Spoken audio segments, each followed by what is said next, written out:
I'm highly spiritual. I'm highly spiritual. I'm highly spiritual. I'm highly spiritual. I'm highly spiritual. I'm highly spiritual. I'm highly spiritual. Peace and love, friends and family. Welcome back to another episode of the Highly Emotional Podcast.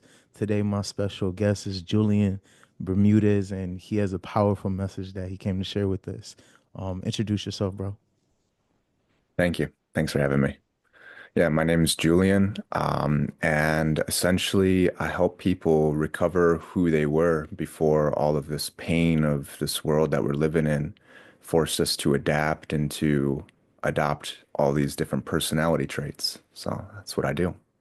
Yeah, so I actually had a chance to look up some of your information. I went to your website, and I see that you work a lot with shrooms, mushrooms, if I'm not mistaken, right? Mushrooms and other holistic medicine, correct? Well, I don't confirm or deny that. Okay, In okay. in Oregon, there's some really interesting legislation that's come out over here. And so what I do is psychedelic therapy, meaning that the word psychedelic meaning a deep connection to yourself, your psyche, your emotions, your thoughts, your spirituality, all of these immaterial aspects of who we are, and then arising or manifesting. So a deep connection with yourself, and that's what I help facilitate. I got you. Yeah, I didn't even know that. I thought, shrooms is like this open thing that people talk about and stuff like that. I actually had an experience that we talked about briefly, where one day I had taken shrooms, and I don't suggest this to anybody. If you want to judge me based upon my parenting, keep your thoughts and judgment on the other side of the camera. But one day I had taken shrooms, and I was holding my daughter, and I remember just looking at her, bro. Like, it was so, like, she was so radiant and so beautiful. And I just remember holding her and being in this emotion of gratitude. And I was like, you are so beautiful. You are so amazing. Like, just looking at you, just holding you. I just felt like it was such a grand connection to God. And I started shedding tears, not like painful tears, but it was just like, oh my God. Like, I just felt connected to something beyond. And then when I was holding her, I was looking out of my window, and in my backyard, we have like these big trees. And I'm just looking at the trees and the grass, and it was so radiant, and I just felt so connected. And I was like, wow, like, taking psychedelics, taking shrooms, it just put me in a place that I never felt when I tried. Like, I used to suffer from depression, and when I used to deal with depression, I've been on depression medication.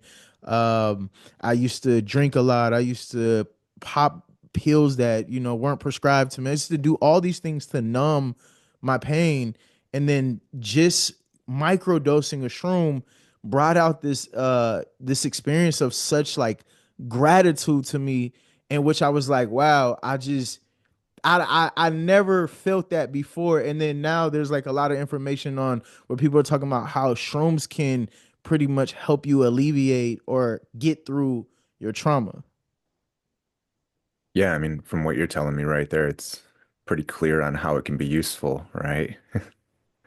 We're talking about things like depression, anxiety, addictions, and here you have this experience, and then you're experiencing connection, gratitude, joy, right? Pure love for your family. Those things are always available to you. And but things get in the way, those adaptations that I was talking about earlier. And here, just like the flip of a switch, it sounds like you have this quick experience, and within minutes or hours, here's a whole different experience. You're connected, you're open, you're feeling these emotions. You're really seeing your daughter in a way that I think you described as pure God or something like that. So, yeah, we can see how a psychedelic experience like this can be very useful and help people heal. How did you get into like this whole healing journey on which you wanted to help people, and Mhm. how did you get here? Yeah, yeah. Well, to answer that, I'll have to tell you who I am a little bit, and Absolutely. I'll go right into that. So I was born in Detroit, Michigan in 1987, to a mother who was 19, or I'm sorry, my mother was 21, my dad was 19, and they were very different races as well. Her mom moved here from Germany after the Second World War. And on my dad's side, his dad is from Puerto Rico, moved here, and his mom is from Mexico, moved here as well. And so very different customs in a very segregated area. And so as I was growing up, neither of them really wanted me. They were super young, and they bounced me around from family to family. So when I adopted the customs of my mom's family, right, the white side where they were living in a trailer park, my dad's side hated me for it. And then as I acted like my dad's side, my mom's side hated me. So I was never had a place where I felt safe, or I belonged, or had any real connections. I was moving around so frequently, and I ended up on my own at a very early age. And this sense of being abandoned, of not being wanted, left me with this belief about myself that I was defective in some way, that there was something wrong with me, that I wasn't good enough or wasn't deserving of connection or of love. And the result of that was terrible pain. Um, it was so bad that it made living unbearable very early in my life. And so I started getting looking for ways to deal with that pain. And that resulted when I got older is drinking alcohol, prescription pills, started doing very high adrenaline sports, things that might have helped me in the short term to deal with this pain, but then caused me lots of harm in the long term. So I tried to figure out just what can I do with this pain? You know, how can I heal it? How can I get to a place where just waking up and just living isn't a big challenge, isn't a threat to my survival. How can I feel okay in this world? And that's how I got involved with this. So I went into university and started studying psychology, really trying to figure this stuff out, really looking at trauma and addictions. And one thing led to the next. I found some teachers who were in this field and had answers for once of what are addictions, what is trauma, and what can we do about it. To where, you know, the most of the lessons I was getting in university were, we don't really understand what it is. It's a complex mixture of genetics and environment and toxicity and disease, and you're screwed. There's pretty much nothing you can do. Um, That's a good voice. That Thank sounds, you. yeah, that sounds like the professionals. But go ahead. I'm Thank you. with you. Yeah, I mean, I had to adopt that too to survive in that area. So there it is. It just showed itself. There's a part of me.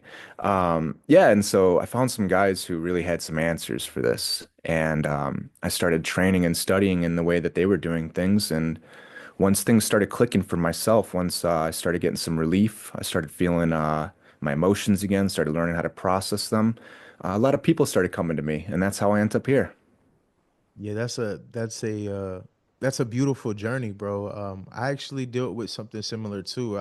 My mother is black, my father's Peruvian and white, and on my mom's side of the family, they didn't like that my father was Peruvian and white, and my mom had me around 21. My dad was like 19, maybe 20 years old, and his family didn't like that he was having a baby with a black woman. And Hmm. so like it like as I grew up, I was like, damn, I'm never accepted by my people, and I couldn't imagine how hard of a burden that was for my parents. I used to like blame them a lot, like, why the fuck you guys like treat me the way that you did, so on and so forth. But then I came to a place of peace where like I started understanding, they didn't gain the knowledge, and this was their first time on fucking earth, bro. This is their first time in the experience. So I kind of like took all that off, but I dealt with those abandonment issues too, to the point where like I overdosed on Zoloft, and I was hearing voices where it was like, yo, you better off just kill yourself. Just jump on the train tracks. And then one day, like one of my baby moms, she was like, your kids don't need you. Fuck you. And so what I did is I took everything that was in the pill bottle, I took it to the head, and bro, it put me in a state of uh, where I had a seizure. I died or resuscitated. It pumped my stomach, and then I was in a vegetable state for fucking like damn near 2 weeks. And I had an encounter with God, which isn't a man in the sky for me. It was more like a frequency of love. And the only thing I would hear is my daughter's voice at that time, my oldest daughter's voice at that time, that kept me in a sense of finding my purpose. Like, I have to live. I have to live. And that's the thing, is like, we deal with these states in which we're brought through, the ethers or so on and so forth, where we experience such a life full of trauma. And it's beautiful because I resonate with someone who's been through a traumatic situation. Detroit is a hard place to come out of. I'm here in Atlanta. Coming from Atlanta is a hard place to come out of. But then when you come on the other side and you're like, yo, let me show you, like, life is worth living. That's such a hard thing to overcome for a lot of people, because I remember waking up every day and it's just like, I just wanted to die, bro. Like literally I wanted to die. And now I'm here, and I can hear your conviction in, like, your voice. Like, I can hear that this is your true testimony. And it's beautiful because here we are saving the world with our story, with our testimony, and sitting here showing people on in which ways they can become renewed and healed. For me, it was more of meditation saved my life, along with my wife and my children and stuff like that. But meditation put me in a state of getting rid of my depression. It helped me find peace in living, and then realizing that, excuse me, the trauma that I dealt with um was an honor, because now I can bring awareness to the situations that I went through. But a lot of us, when we're first going through this journey, it's fucking hard, bro. Like, it's truly hard. So I want to say, bro, like, it's an honor to hear your story, and that's big. Um, so when it comes to um what you do, what are your practices in which you teach people to heal themselves or to become renewed? Mhm. Well, yeah, I agree. And thank you. Thank you for the kind words. It's always, that's one of the most rewarding things about doing what I do here is that when people open up and they tell me the pains that they've gone through and the pains that they carry, it really connects with that part of me as well. And it's a really, really unique and very valuable experience to be able to see people and see what they go through in that sense and to connect with it and understand it because, well, we have similar lived experiences. So yeah, it's this connection right there is a big part of this healing journey. What I do is I help people to reconnect with who they were before all that pain happened, right? This true, authentic self that lives inside of each one of us. And a lot of people would call that God in a sense. And when we're connecting in meditation or having a psychedelic experience, that's what we're really connecting with is this deep part of ourselves that is inside of us and it knows who we are, it's whole, it knows the truth, it knows how to navigate turbulent times, how to navigate difficulties. This part of us knows how to survive, how to value others, how to value ourselves, how to take care of ourselves, how to express boundaries. It knows what needs we have. And we become disconnected from this at such an early age as a survival mechanism. And that right there is the trauma. The trauma isn't so much of what happens to you. It's more of a matter of how you respond to what happened to you. It's what happens inside of you as a result of what happens to you. So for me, the trauma wasn't being abandoned by my parents or being disowned by my parents or hated by my parents even. The trauma was the beliefs about myself that I built from that. The trauma was what I did with my emotions because of that. So, when I was growing up and my parents were ridiculing me, criticizing me, judging me, exiling me, so on, if I would have expressed anger in those moments, it would have put a much larger survival mechanism into the equation in the sense that there might have been physical danger. There might have been physical abuse, or I might have lost my very tenuous place of living. So I learned to suppress my emotions very early on. And the emotions are here, they're a fundamental part of who we are. So when I have this belief about myself that I'm defective, I'm not good enough, I'm not worthy, I'm a bad person, and I have these emotions as well that can't be trusted because if I express them, they'll put me in danger, so forth, and I disconnect with that. Well, I start to suppress who I am and disconnect from who I am. And the first part was I went through terrible pain. That's what caused this adaptation to disconnect from myself. But then the adaptation itself, while it helped me in the short term, it causes more pain in the long term. So now I get into this pattern, this negative feedback loop of constantly being in pain and not knowing how to deal with it. So then we seek distractions, ways to disconnect and, you know, numb ourselves from it in lots of ways. And so a lot of the practice is really identifying how that trauma affected us, how the pain from the past keeps showing up here in the present, and how can we start to not just identify it, but how can we start to cultivate agency, responsibility, choice, right? How can we liberate ourselves from this old pattern so that way we can live an authentic, genuine life with the direction of who we want to be or who we really are, rather than constantly acting out this trauma from the past. Yeah, you said you said a handful, and it's so many points in which I connect with and I agree with because I don't I it's like this. I would how I was able to forgive myself. First of all, I wrote this book. It's called Only You Can Save Yourself. It's a really short read, but it's three steps in which I applied to my life to become who I am now. And one of the first things I had to realize is that I accepted my trauma, like you said, the things that you went through. I accepted those as my image. So that bad kid that my parents called me is who I thought I was when I was a teenager as a bad teen, but then that became a bad man in my 20s, and I accepted that as my image. And then I started filling myself up with what I thought at the time because, when we talk about manifestation or we talk about the law of attraction and all these things, you start speaking like this. So you're attracting these things into your reality and then you're making decisions. So me being this bad man led to me sleeping with these type of women, taking on these type of friends, participating in this type of behavior.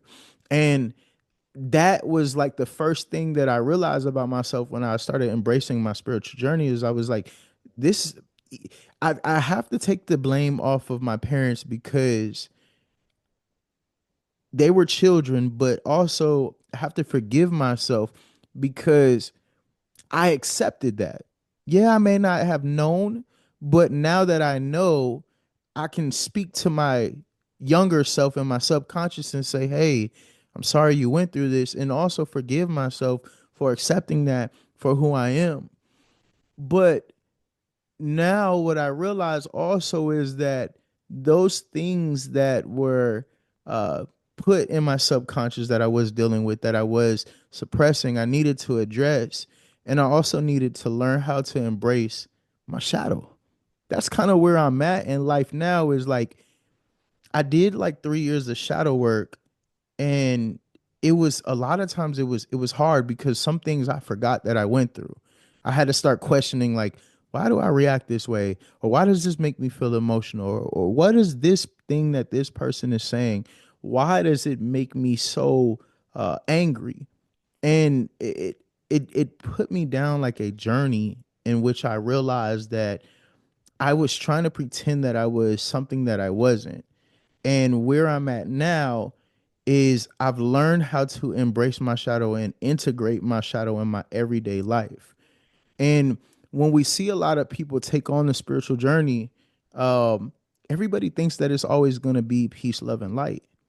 And I've gotten to a point where I was like, no, it's not. it's not just peace, love, and light, because, and that's why I curse, because these are not disrespectful terms. These are terms of emotion. So if I say fuck or shit or anything along those lines, they usually come from a place of emotion. And to be my authentic self, I have to acknowledge why I'm saying this. Some people can say, "Oh, you're uneducated," but this is the verbiage in which I choose to use based upon my emotional state. So when we're talking about this shadow, a lot of people are scared to embrace their shadow, address their shadow, even use their shadow. Can you touch on that? Yeah. Yeah. Well, what you're describing is one of the first steps in healing, which is we have to take an honest and truthful inventory of all the things that are going on inside of us. Why do I feel this emotion? First, what is this emotion that I feel? Why do I feel this? Where does this come from? What belief about myself or the world around me shapes the emotion that I'm feeling right now? And how do I justify this and rationalize it based off of where this came from? This is a really big part because we have to find all those pains, all those constrictions, all those adaptations inside of us. A famous psychologist, Carl Rogers, said, the interesting paradox is that only when I fully accept myself as I am do I have the ability to make changes. So if we want to enact some choice in the matter here, the first prerequisite for that is awareness. And if we want to enact changes, we make choices to do something different than we've been doing, we have to first accept what we're feeling and what's inside of us. And yeah, you're absolutely right, is that can be really uncomfortable and it can be really painful. And in fact, when we start to really look at the pain, so we look at something like depression, for instance, what we'll see is this comes from an unknowing or perhaps an inability at the time to navigate pain, right? The word depression means to bury and take away energy. So what are we burying? Usually our emotions. So what it comes down to is we don't know how to navigate pain. We don't know how to go through it. And so if we're going to start taking an inventory and looking at all of our pains and we don't know how to go through it, it's very scary. It's very challenging. It's can be very overwhelming for a lot of people. And so the natural reaction is to try to bypass that and just get to, as you said, the peace, love, and light. It's all rainbows and butterfly. I drink green tea and I still want to slap people. Yeah, Right. yeah. So yeah, we have to really be aware of those emotions that still live inside of us, these patterns, these views, perceptions, worldviews, views of ourselves, views of others, and how we respond and interact with things. So when I see the anger coming up inside of me, I have to be very aware of where this comes from and why it's here right now, what needs it's trying to meet, and then try and do those in healthy, constructive ways. So that's the process right there in terms of working with this pain. And yeah, as you said, it can be very, very challenging depending on our relationship with how we deal with pain. Yeah, a lot of us, we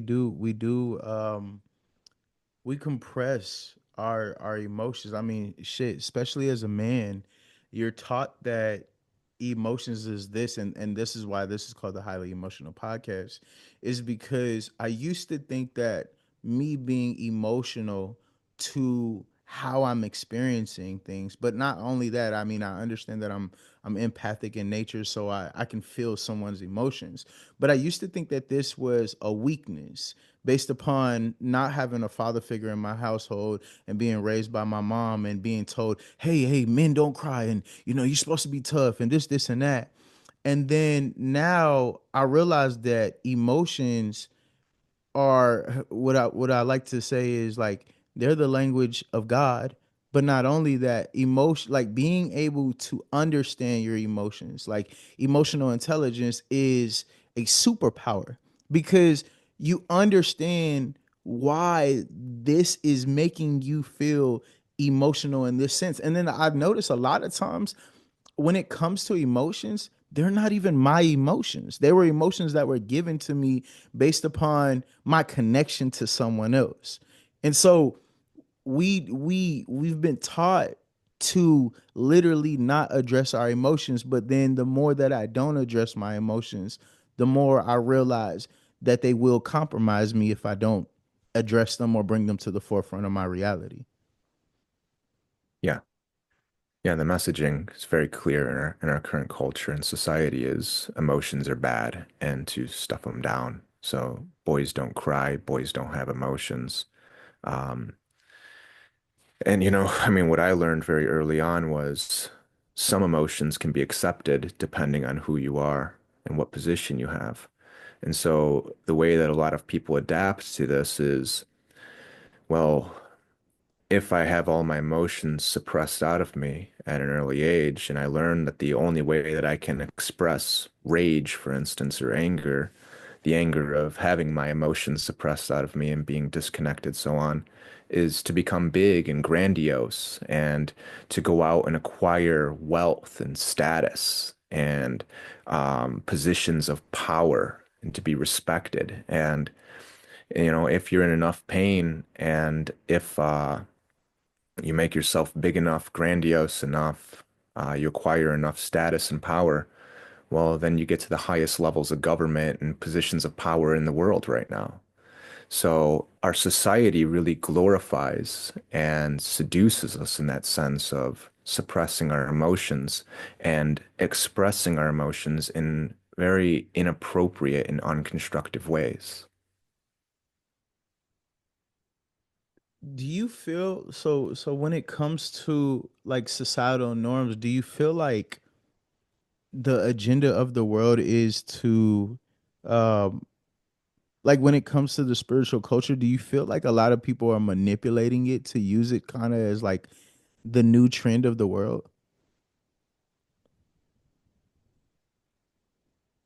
Um, I think that there's a lot of forces at play in our world. There's a lot of different directions that things can go. And there's a lot of people who get involved with various practices or cultures, for instance, and they get involved with it for reasons that are not true to what the cause actually is. So you can have a lot of people who are terribly wounded and who are in tremendous pain, who go into these spiritual communities and they might bypass all of the pain that they're in and all of the difficulties and all of the adaptive patterns that they carry. And then they might find themselves in positions in those communities of power or status. You might become the head at a meditation retreat, or you might even open your own meditation retreat center, or you might be a shaman down in the Amazon. And it's if people haven't faced their own pains, if they haven't looked in at what you might call the shadow or these patterns of adaptations that we're mostly unconscious to, these emotions that are stored up, that haven't been processed, that have been stuffed down and repressed. Well, we can find people in those same spiritual communities in these high level positions who are doing things that are very inappropriate or causing more harm to people. That's why you'll find these very well-known meditation centers where you have people being sexually assaulted by the leaders there and the organizers.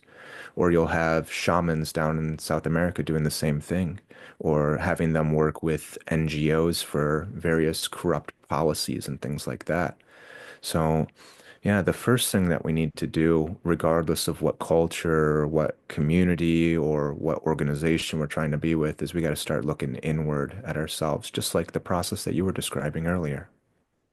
Yeah, because the deeper I get into my personal spiritual journey, I get in rooms with people who are saying that oh, this is spirituality and this and that, and the more I start realizing, I'm like, yo, this is bullshit.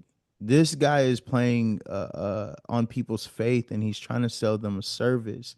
And so instead of connecting with people, he's trying to get them to subscribe to his agenda. And like that was kind of the thing, is like when I first started doing the whole meditation and everything, it's like I became super extreme with it. I was like, oh, I can't wear my diamonds. I can't wear my jewelry. Everything got to be linen. I can't wear t-shirts. I can't wear hats. This is not spiritual. I got to meditate every day. I got to be vegan. I got to fast. And what I realized is that when I was doing that, there was a piece of me, which is my shadow, which was getting pushed aside. And my shadow was like, hey, like, I like the vegan thing, but you just doing it to say that you're spiritual. You're not doing it because it truly feels this way. Although it did feel great, like doing the sea moss and fasting, I definitely felt my vibration increase, but I felt like I was doing it to please people so that people could see my spiritual connection instead of maintaining my spiritual connection within. And then now I've kind of like made a full circle. Everyone's saying, like, lately I've been hearing the term is that spirituality is like the infinity sign. You just keep coming back around. But now where I'm at, I have my diamonds back. I got my chain back. But I have my crystals underneath, and I realized I was like, this is me being true to myself, is to combine both of these things, because just because I wear my jewelry, just because I make songs that may be low vibrational based upon my emotions that day, doesn't mean that I'm less spiritual. What it means is that I'm creating balance in my reality. And not only that, is that I'm being authentic to myself. So like for example, I'm looking at you, you got the, it's like a robe or a gi, or it looks extremely comfortable. And I'm like, sometimes in my head, I'm like, okay, maybe this is really spirituality. But then I'm like, aren't we just aren't we in our own spiritual journey? Isn't that what makes us authentically true to ourselves? And then you hear people say, "Oh, well, to be spiritual, no, you this is what you need to do," and reptilians and Anunnaki and third eye, and all that. But it always seems like when I sit in those rooms, they're just pushing an agenda. They're pushing propaganda, spiritual propaganda, to compromise people's mind state, their faith. Yeah, yeah. And just from what you're telling me here, I can see multiple parts of you in action. We got a voice that's saying, that's comparing and criticizing or judging or evaluating you compared to everybody else. And there's a harsh voice there, isn't there? That's always speaking to you about that, saying you're not good enough, you're not doing the right thing here. And then you got this other part of you that's on the other side that you called your shadow, but I'm not so sure that that's an accurate name for this part of you. Talk to me. This was the part that came out and said, this is all BS. And you're doing this, right, to present yourself as being spiritual. So it sounds to me like this was the part of you that knew something wasn't quite right. This was the part of you that was more in tune with who you are, with you as yourself, not as these adaptations and these personalities that you're putting on. So maybe it's a shadow, but maybe that's a little bit closer to this authentic self that knows when something gets off the rails. It sounded like there was a lot of wisdom in that voice. So we got two separate voices who are having a little bit of a dichotomy, an argument here, don't we? We Oh got no, the critical voice over here, and then we got the one that's trying to bring you back on the rails. So, it's crazy that you said that, because I was telling someone the other day, I said, "Hey, my shadow protects my light and my light protects my shadow," in a sense of like accountability. And mhm. and you saying this, it it makes my mind go crazy, because I'm sitting here like, that's spirituality.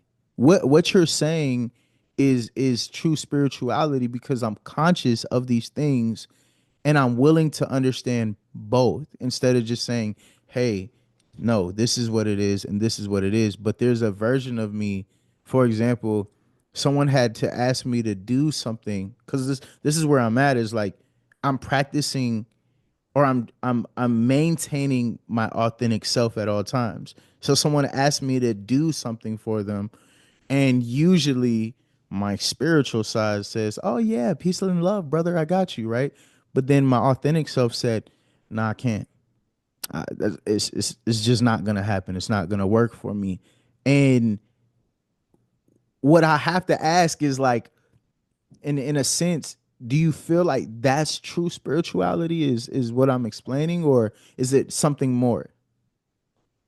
So you're talking about just being present with yourself, reflecting, inquiring, paying attention to what your experience is. So being present here in the moment. And I don't know what other purpose spirituality would serve other than to bring us present and to reconnect us with ourselves and with this present moment.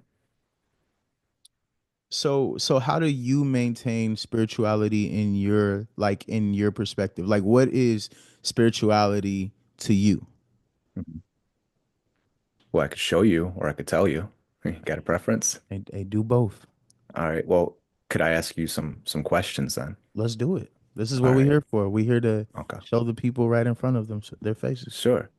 So this part of you that really that wanted to present as being spiritual, that was saying no diamonds, none of the necklaces, none of the jewelry, no, got to pull out the linens. What was this voice trying to do? What was presenting as spiritual and being a part of that community doing for you? Showing people that I was a good person. Showing people that I was a good person. So what's the core belief about yourself there?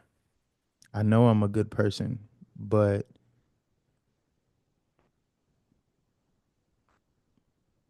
I know I'm a good person, but I feel that the world perceives me as a bad person based upon my trauma. Okay. Okay, so the world perceives me as a bad person. Yeah. Okay. So we can see two different beliefs there, can't we? I know I'm a good person, but I have to prove I'm a good person because there's a lot of people who don't think that I'm a good person. So this voice that's saying I have to present a certain way, I have to be spiritual, is rooted in a core belief about yourself, right? What's that core belief? If you have to present as being a good person, what do you believe about yourself? Give me the question in another format. Like, Mhm. say it differently for me. Yeah. So we have two beliefs here. The first one is I'm a good person, right? But then there's also I have to prove that I'm a good person. There's another belief here. What kind of person has to prove that they're a good person? A people pleaser. A people pleaser. Okay. What does people pleasing do for you? It gives me validation. Validation, value, Mm. right? From other people. What kind of person isn't valued?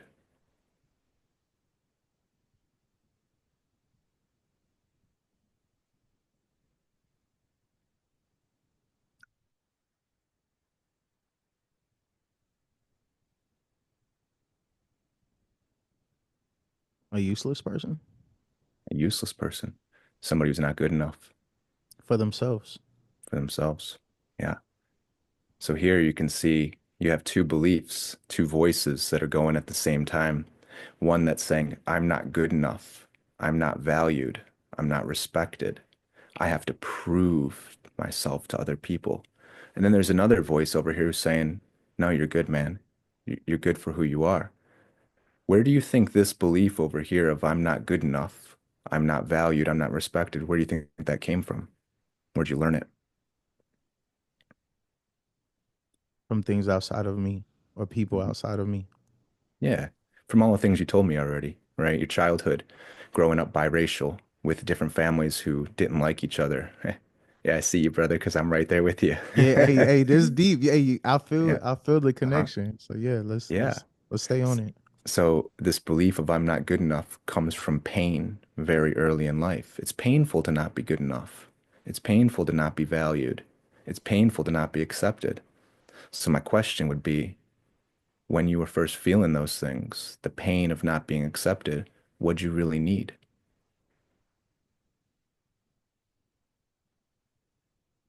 Someone to love me as I was. Okay, what's that look like? Because that's a loaded uh, thing to happen right there. So what does it look like to be loved exactly as you are? I mean, I can give you an example in my Hmm. everyday life, but it's my children. Yeah, yeah. It's just, hey, even though you may be mean, hey, I still love you. Unconditional. Yes, sir. You don't have to do anything to be accepted. I just have to be. Mm-hmm. Hey, this is Okay. deep. Hey, I feel Yeah. it. Is Yeah. is you gonna make me cry on my own podcast? Let's go. Highly emotional, Hey, right? let's Let's go. let's Let's let's go. tap it. Let's go. Okay. So to be loved unconditionally, somebody has to be there, first of all, right? And Yeah, then to be loved unconditionally, somebody has to see you and understand you and hear you, right? Because if they don't know who you are, if you're just another person passing by, how can they love you unconditionally? There has to be some knowing of what you're going through, who you are. So during this time where you were carrying around all this pain, you needed somebody to be there with you and to see that you had all this pain and then to accept you for having that pain. Oh, you're going through so much hardship right now. Both of your parents dislike you because they dislike your parents. And so you can never win over here. And things are very chaotic and unstable and uncertain. And how scary and how painful must that be? Somebody has to be able to see all that and accept it and then validate it and say, of course you feel that way. How else could you feel? These are the emotions that come along with it. And then what I imagine here, you tell me if I'm right or wrong, the next part of this unconditional love, this connection here, is some sort of comfort. So if one of your kids is having a big emotional episode, something terrible happens, you probably want to comfort them, right? absolutely. Pick them up Yeah. and coddle them. Yeah, exactly. And you probably want to do this consistently, right? It doesn't work to just do it once and then never show up again. No, you got to do it every day. Every day is an You know? opportunity to give them more love. Yeah. Who did all that for you? When I was younger, Yeah, nobody. nobody. Okay. Mm-mm. So Let's this, get deep. Hey, let's yeah, get deep. Let's get deep. Let's go. Let's go. we're already there. Yeah, we there. Let's go.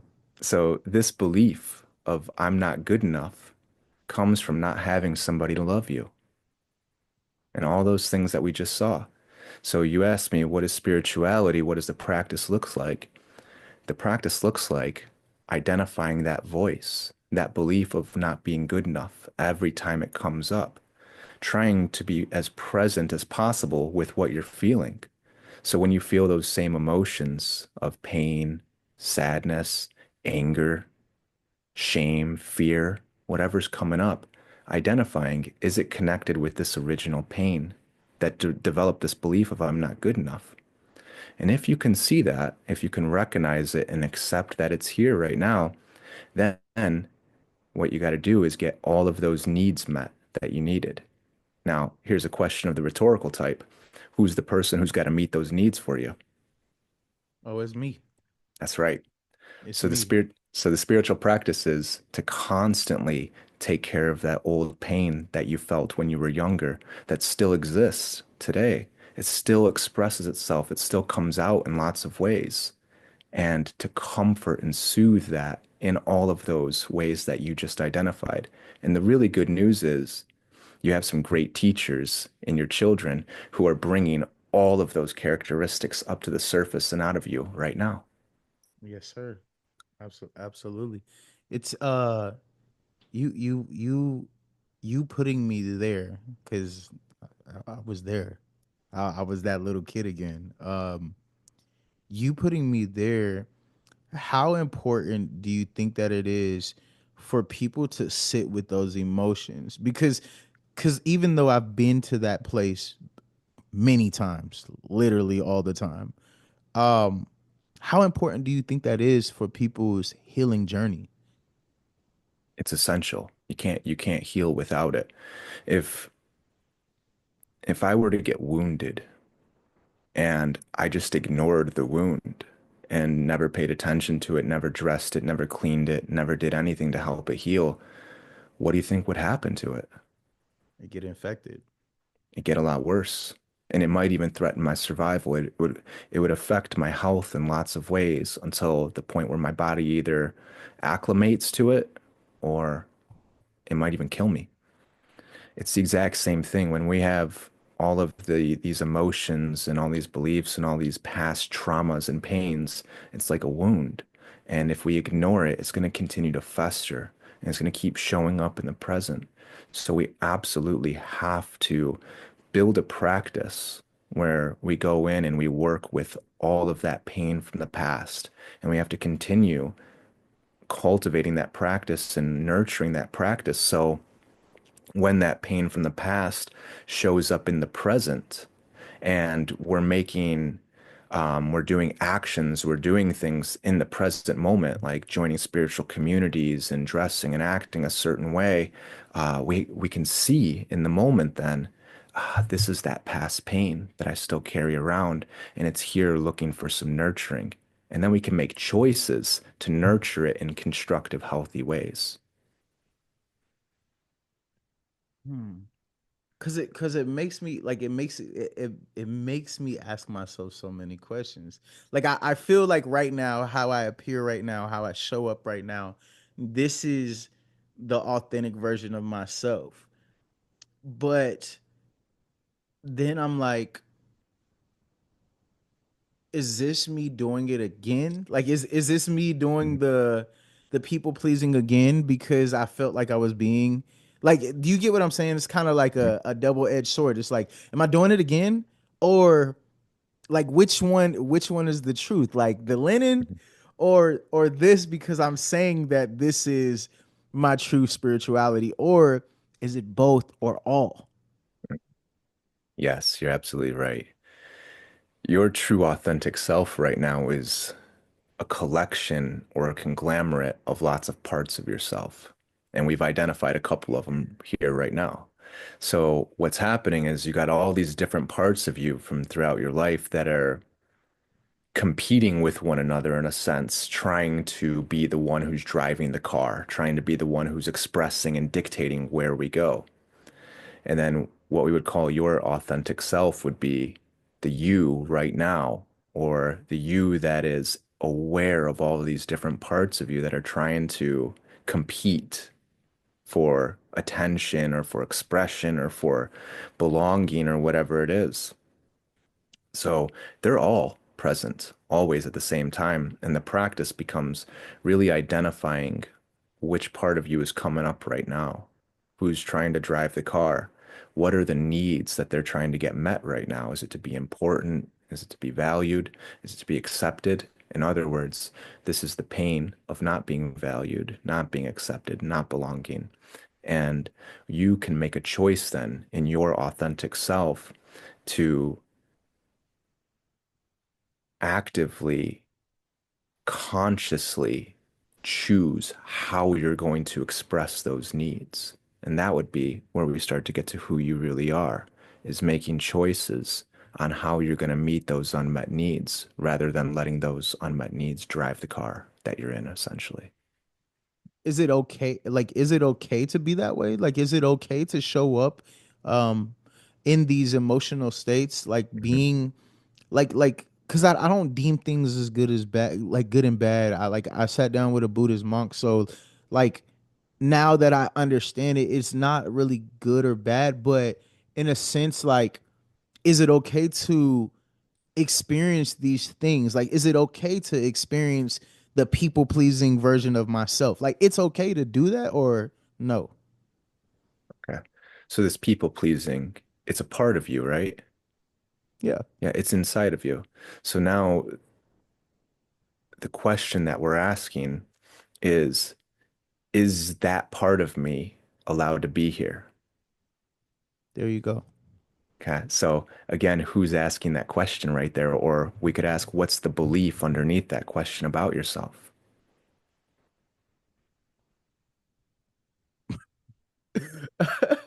It's always a question to the question. Uh-huh.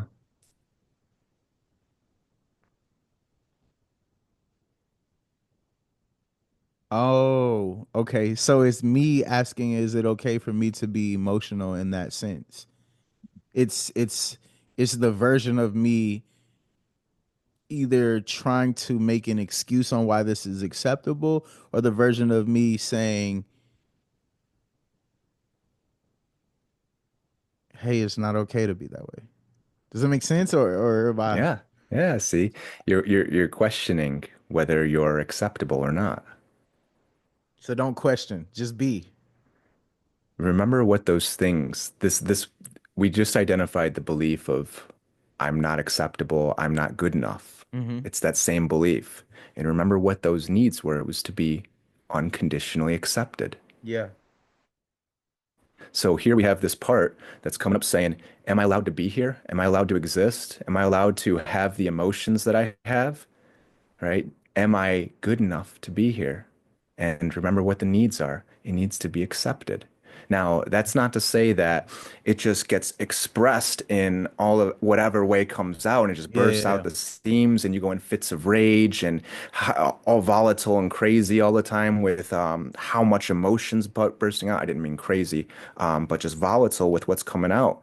It doesn't have to be like that, right? We can identify, oh, there's pain here. I'm sad, or there's anger here, or I'm scared.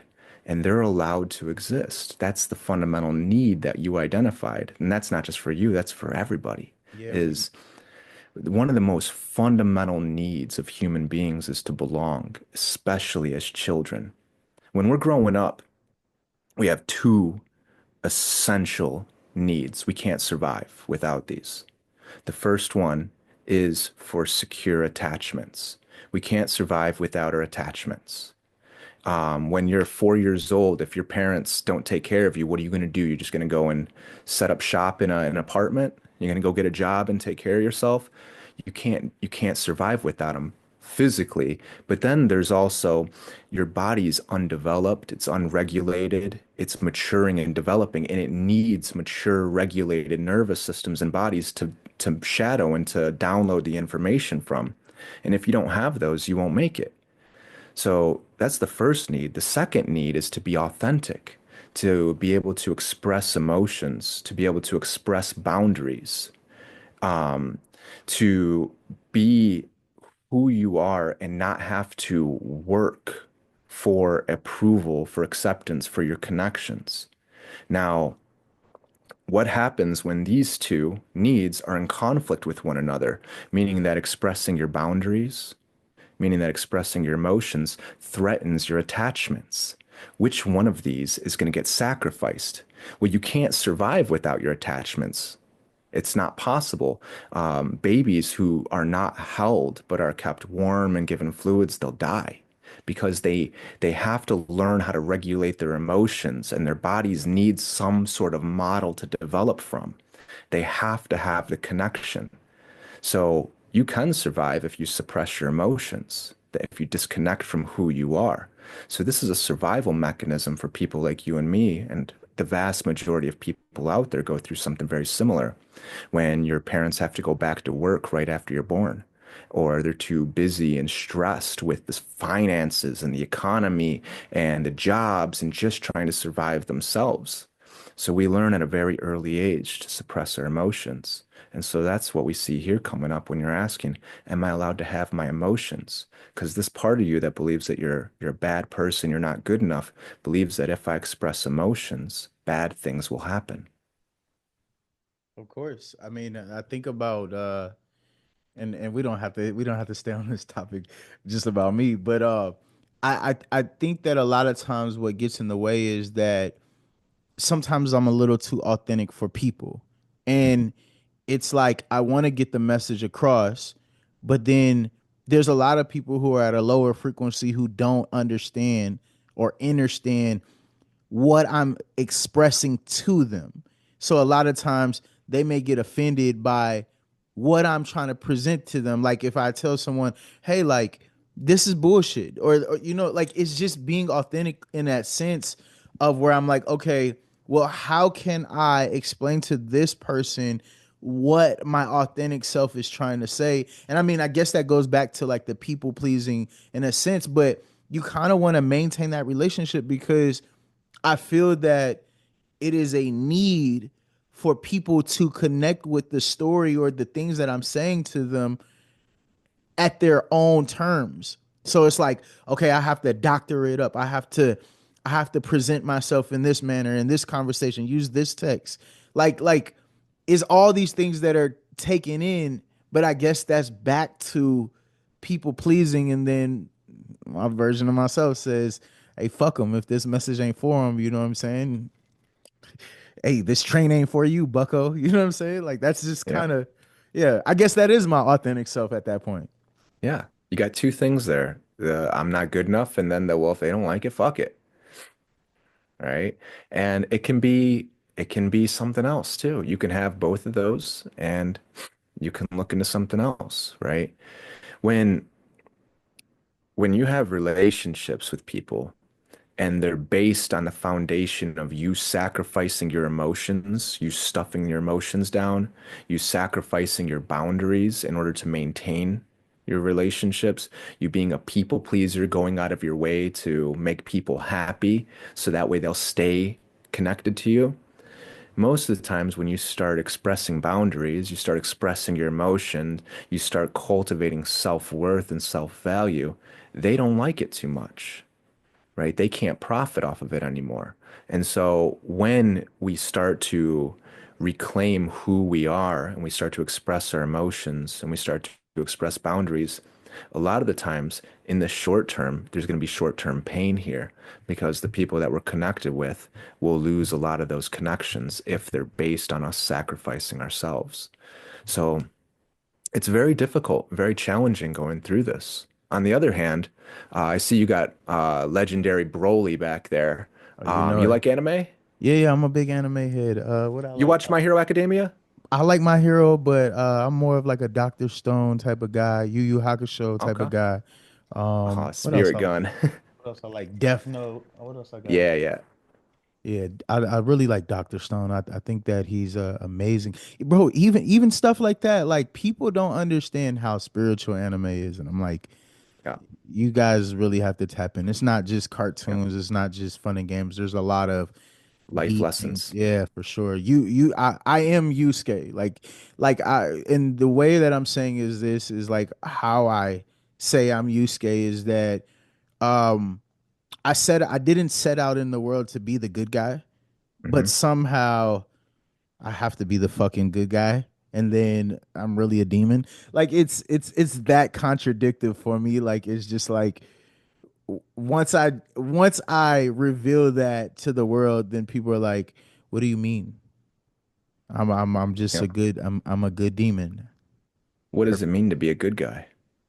Um, because I feel like my testimony brings people back to themselves, addressing themselves. Like we said before, what I would like to say is God, because when I find God and when I maintain my relationship with God, it's more about me and Hmm. the connection through myself. And so I didn't think that my testimony was going to be here to save people. But then I have people saying, "Oh bro, your music, your story, your podcast, your book, all these things like bro, it saved my life." And Hmm. I never thought that I had that type of responsibility. Yeah. So that's what I mean by the good Hmm. guy. Yeah, yeah. But where we started was there was a fear of the people who aren't ready to receive the messaging. And so in My Hero Academia, All Might, he's got one for all inherited power. And he says, I can't save everybody.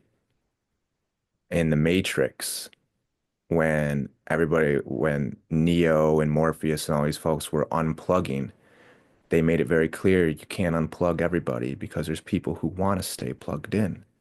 The messaging isn't for everybody, and it's not going to make everybody happy. John Lennon said, I can't make everybody happy, but I can sure piss a lot of people off. Yeah, these are the things. When you become more authentic to yourself, it's going to draw a lot of people in, of course. A lot of people will be inspired by it. And it sets a precedent, it sets a path, it sets a shared journey that people can see and connect with and relate with, and it can inspire them to do their own. And it's going to cause some people to not like it too. And that's just the nature of the game. Hey, back to my book. Only you can save yourself. This is it's just me. I did realize that I can't save everyone, and it drives me crazy for sure. Um, so back to you. Obviously, this is you on the podcast, isn't it? Me on your podcast. Um, what spiritual like what practices do you maintain in order to um be who you are now? What keeps you? I don't know if you con the term, Zen as fuck or anything along those lines, but what spiritual practices do you maintain for yourself?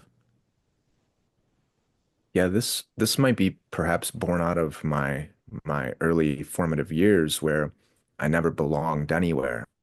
So I never adopted anything. I didn't adopt my mom's culture. I didn't adopt my dad's culture. I never fit into any one school of thought or one practice or anything like that.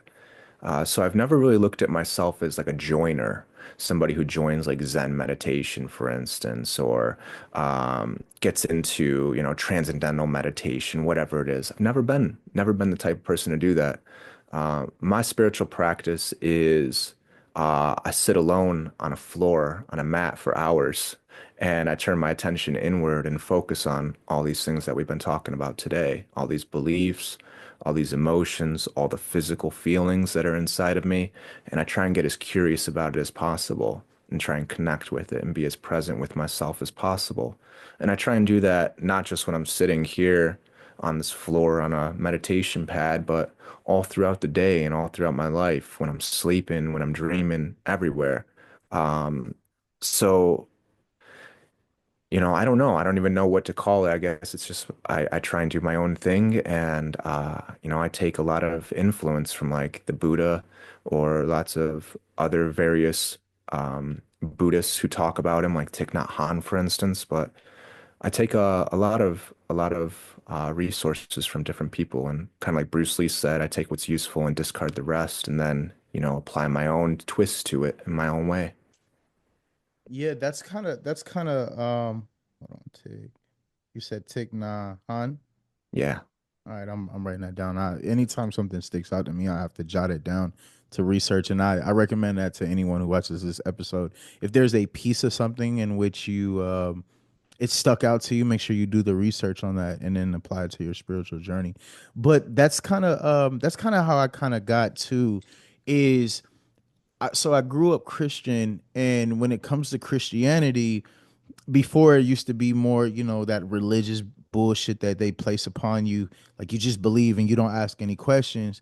But now I'm at a point where I realize that I can pull a piece of everything. So when I listen to the story of Jesus or hear the story of Jesus, I just think about love and compassion. When I went to meditate with the Buddhist monk, I understand the life of Buddha, like the purpose of that, like pretty much like teaching people through your light, how to find the light within themselves in a sense. So it's kind of like I've learned to do that too. And I feel that for me, when it comes to like religion, I tell people it's either I believe them all or I believe in none, because I find value in the message in everything. I just can find it.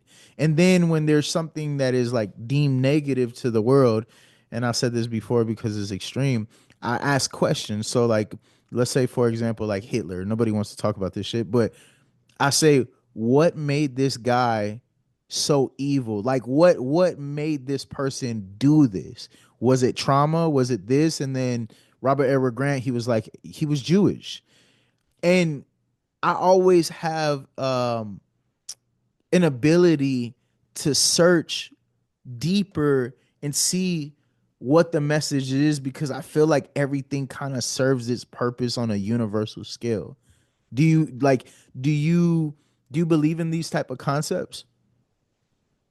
Yeah, I agree with you. Absolutely. Um, if we get very curious about pain and all of these behaviors from very radical people, as you're mentioning here, and we start to look at what they were doing and why they were doing it, if we take a real honest look at it and we take a real honest look at ourselves, we'd find that there's a Hitler inside of every one of us.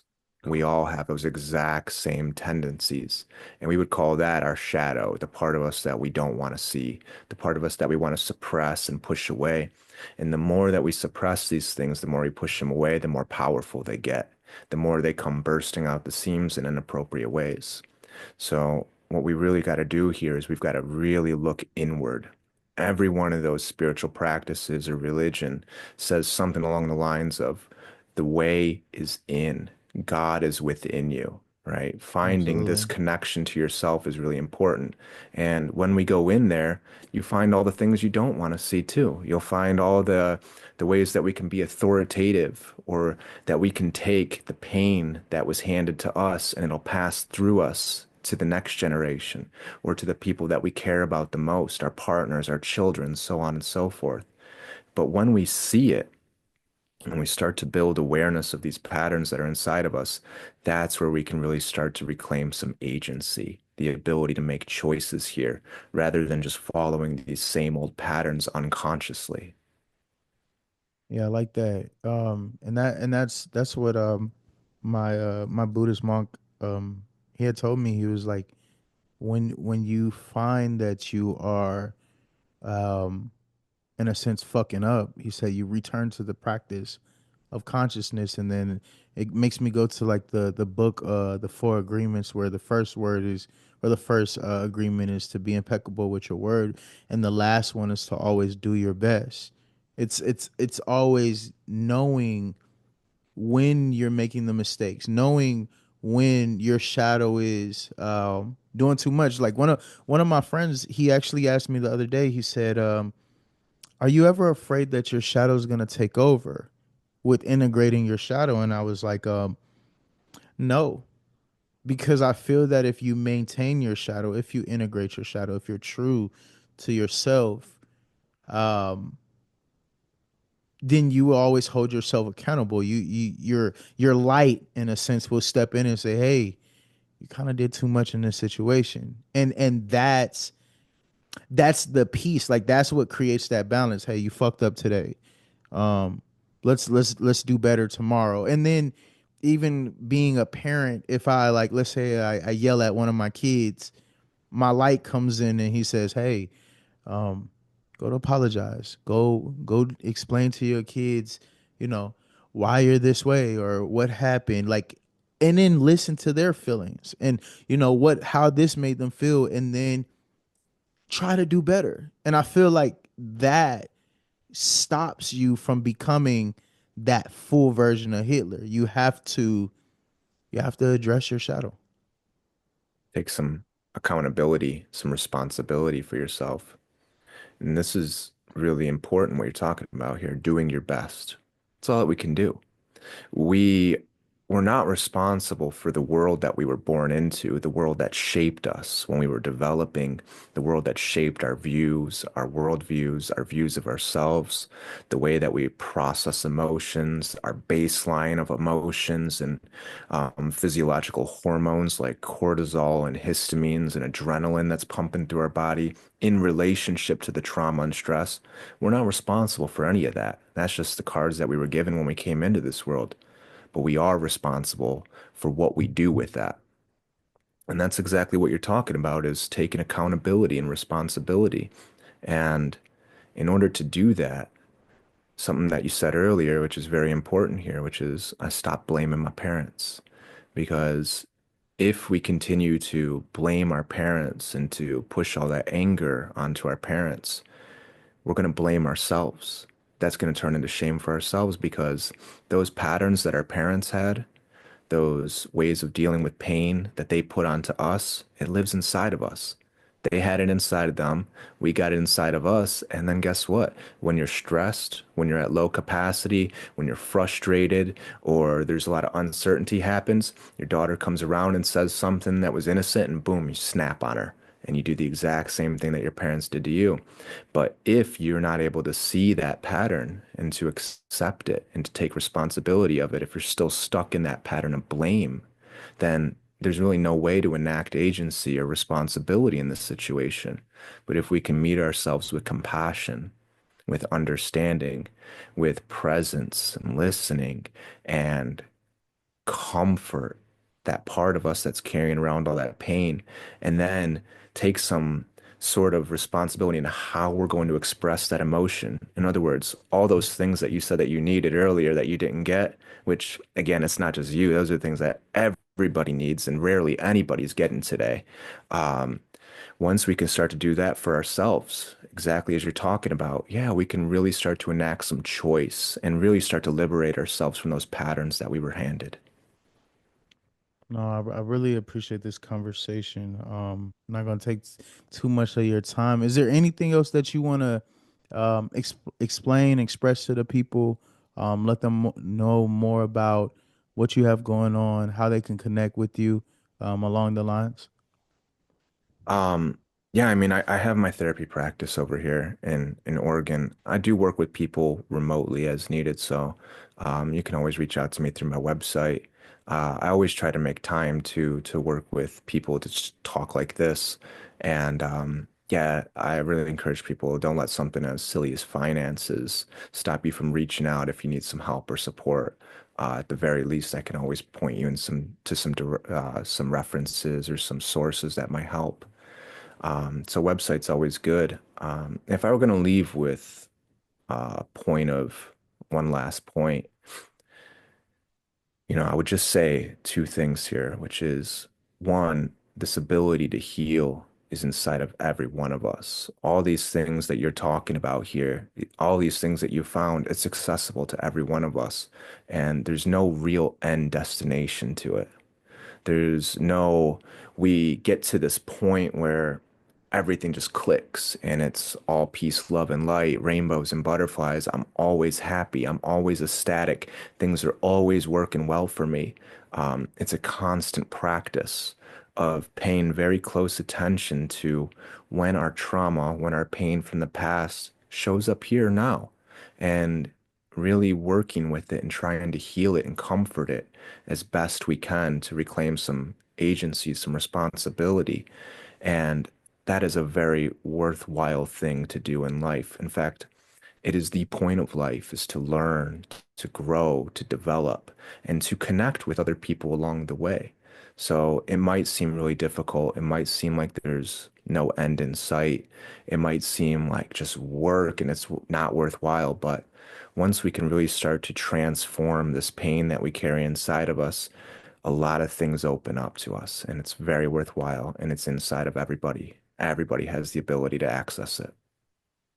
Yeah, that's beautiful. I agree. It's not about. I tell people all the time. It's not about looking up to me and relying on me or idolizing me or anything like that. Every single thing that we talk about, every single conversation, everything in my book, everything that you hear, you don't need any of this. It's all within you, and you can find this by going inward. You don't have to listen to this podcast. You can literally turn it off right now and you can just sit with yourself and all these things will begin to unlock within you. Yeah. Before I let you, And you don't have to do it alone. that's facts Right. too. That's Right. facts. When we go through that pain when we're younger, we go through it alone almost always. And it doesn't have to be that way anymore. We can reach out and doing it with other people as well can be very, very powerful. And having support is very important. We got to do this. I wanna do this again, but I want to do this. Do you have Instagram? I think I only seen your YouTube. Yeah, Um, I got an Instagram too. we should connect and do this. On live. And for anybody who wants to join the conversation, and we just connect with people who are looking for this type of space because I feel like the conversation that we had is very valuable for people um, in their everyday life. And I would Mhm. love to do this with you. What you just did for me, even though I always be feeling like I'm helping everyone else, you just unlock tremendous things within me that I can apply to my own journey every day. Um, so I would love to do that with you. Before I let you go, I always ask everyone who's on my podcast to leave me with two things. One is a book reference, and lastly, a powerful quote in which people can apply to their life. I should have emailed that to you, huh? Mhm. Yeah, see, I got about three books right off the top of my head that Drop are them. like essential readings. But it's like which one? Just give them all So three. All three. All three. yeah. Let's do it. So one that came out 2 years ago is called The Myth of Normal. It's by Gabor Mate. This is a guy I learned a lot of my approach from. Very, very powerful teacher in my life. And that book really looks at how we develop in this toxic culture that we're in, how it affects us, how we adapt to it, and what we can do to reclaim a lot of who we were before all of that. So that's a really, really powerful book right there. The next one is, I thought of this one right away. This is something I recommend to a lot of people. And you were looking at the name earlier. It's called In the Heart of the Buddha's Teachings by Thich Nhat Hanh.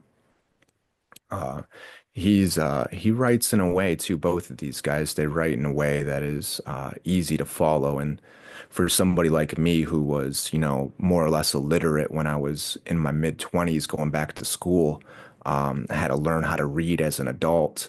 I'm able to follow these. So I know if I can do it, with a little bit of effort, almost anybody can do it.